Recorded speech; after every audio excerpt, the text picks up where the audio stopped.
Rev up your engine.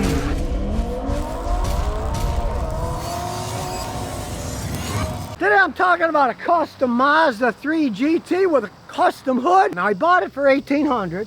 You can see it's got a junkyard hood. Kind of gives it a unique aspect, like it's custom made, right? He had to put another $850 in bodywork because it had been a wrecked car, but this is what he's got for that kind of money. It does have 149,000 miles on it, so let's listen to it.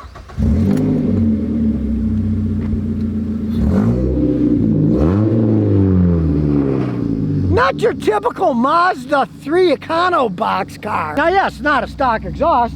He did it himself for about $200. It's got a nice sound. That's one thing I don't like about regular Mazda 3s. They sound like a lawnmower.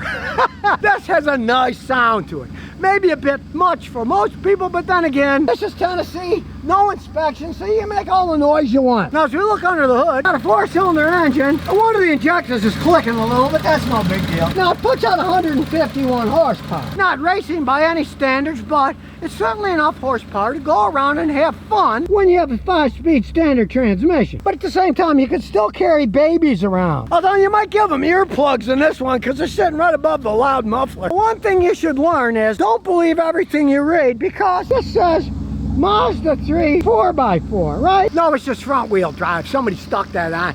Just like when I was in Houston, a lot of kids would buy a turbo chrome and they'd stick it on. They didn't have a turbocharged car, they just bought a thing that said turbo. I mean, I was just as bad. I put fake burglar alarms on my car. I used to go to Radio Shack. For those of you who don't know, it used to be a radio place around for ages. They're out of business now. But you could buy an LED for 99 cents, and I'd stick it on a dash, and it looked like it had a burglar alarm, but it didn't. Well, this isn't four-wheel drive, it's just front-wheel drive. Now, it does have timing chain, so you don't have to worry about a belt breaking. And now with these modifications, you can kind of get an idea that the owner drives like a maniac. And he says he probably gets about 15 miles a gallon. Now, you could almost double that on the highway if you drove 55 conservatively, but he has no interest in that. He bought it cheap enough. He's only got $2,000-something in an old car, and he's having some fun. He says if it blows up, well, he'll junk it and find another car. Let's take it for a spin and see what's left of this thing. It's an 08, so there's no backup camera. Makes a lot of noise. They don't have to make this much noise, but the owner likes it. Now realize this is the top of the line in its day, this GT, because it even has electric seats. I was shocked. I didn't have to pull them manually. We upgraded the stereo. Brakes work perfectly fine. They got anti-lock braking and everything. So we'll take it to our little drag strip here, and we'll see what this 151 horsepower can do. Not bad.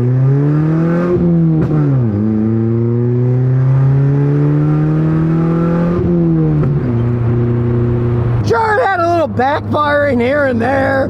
He's got it straight piped, and it does have 149,000 miles on it, but hey, it whizzes by the cornfield pretty good for a car that he's got like $2,500 in. And it still has decent handling. Mind you, I'm driving with one hand and filming with the other, and with the straight back exhaust, it sounds a lot faster than it is. Now the owner, he wants to see, he thinks it was backfiring on him, so now I heard a couple of pows here and there. It ran pretty good otherwise, but look up the big machine, see. Intelligent diagnosis, knows it's a Mazda 3, 08, and we'll do diagnosis, going through all the systems, another control module, so we don't care about that. A lot of the warning things aren't going to work on this whole thing. It's been a massive wreck, so we'll clear that one. Well, the codes were all the same. A warning indicator, who cares? That has nothing to do with misfire. So let's look at the raw data. Read the data stream. It's an older car, so we get 89 things we can look at, so let's start checking them out. Amber blue means normal. We'll see if anything looks weird. Fuel ratio is pretty good. 1.00 was perfect.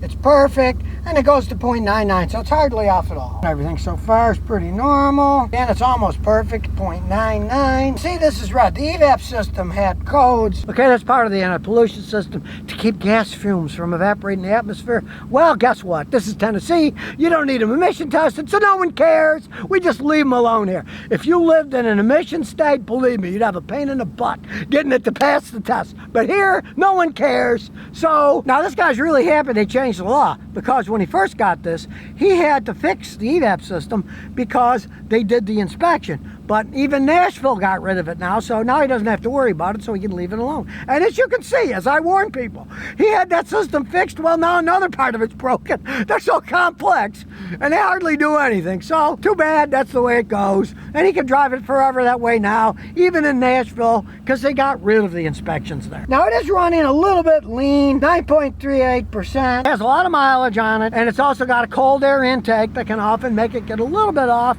but it runs good enough that it's not something you're going to worry about. Interesting data you don't see very often.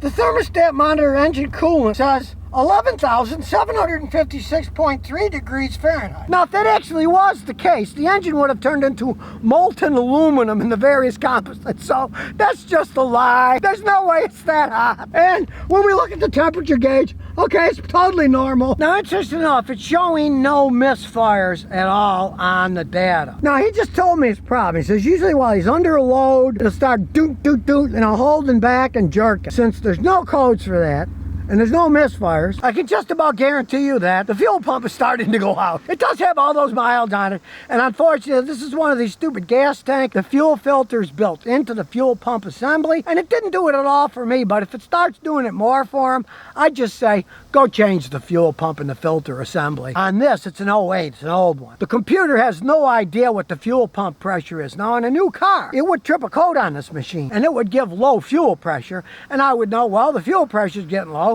and it's got a lot of miles, so odds are the pump's going out. This car does not know. The computer has no idea what the fuel pressure is, so it's probably its fuel pump starting to wear, and if it does it a bunch, I'll tell them, I just drop in there and change the fuel pump and the filter, because it's a unitized thing, and you might as well change them both at once. You never know. There might be that there's a little bit of dirt in the gas tank or something. I'd put some fuel cleaner in the tank, see, and if it never did it again, then voila. But if it does, odds are it's going to need a fuel pump, because that won't trip any codes on an 08, and it'll make it do exactly that. And since it's an electric fuel pump, under load, when you're going fast and need to accelerate, it needs full fuel pressure, and if it starts lurching, then odds are the pump is just starting to wear out. 150,000 miles, they do wear out over time. Or the fuel filter could be clogged, but it's one-piece unit, so you change the whole thing. So there you have it. You can get a Zoom Mazda 3 cheap enough if you're willing to gamble. Now, it was wrecked in the front.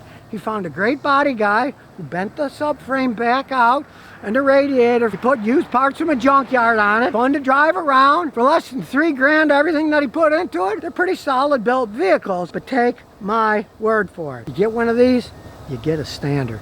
Because the automatics are weak. And since the automatic transmission is in the front, since it was wrecked, I would never gamble with buying a wrecked Mazda with a front wheel drive automatic transmission, because that often finishes those transmissions off. The standards, they're just straight cut gears with splash lubrication. They're pretty strong. But the automatics, you're going fast, you get in a wreck, it can destroy the internal parts of the automatic transmission.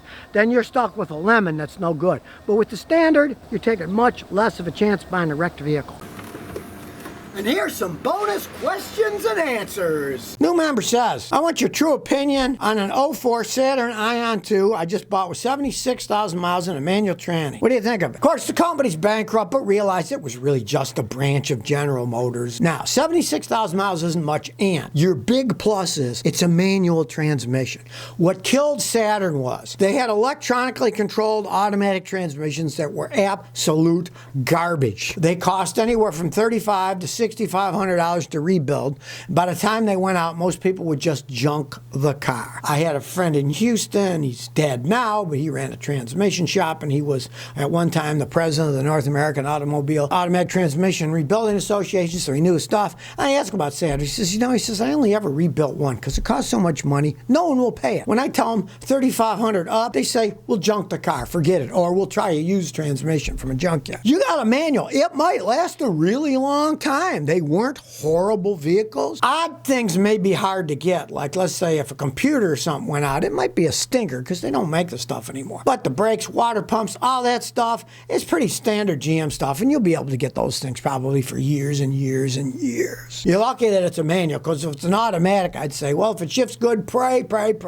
Drive it conservatively, don't peel out with an automatic and hope the tranny doesn't break. When it does, junk it. But with the manual, I've had customers, some of them get a couple 100,000 miles out of them and they're still running okay, and yours only has 76,000 miles on it. So if you never want to miss another one of my new car repair videos, remember to ring that bell.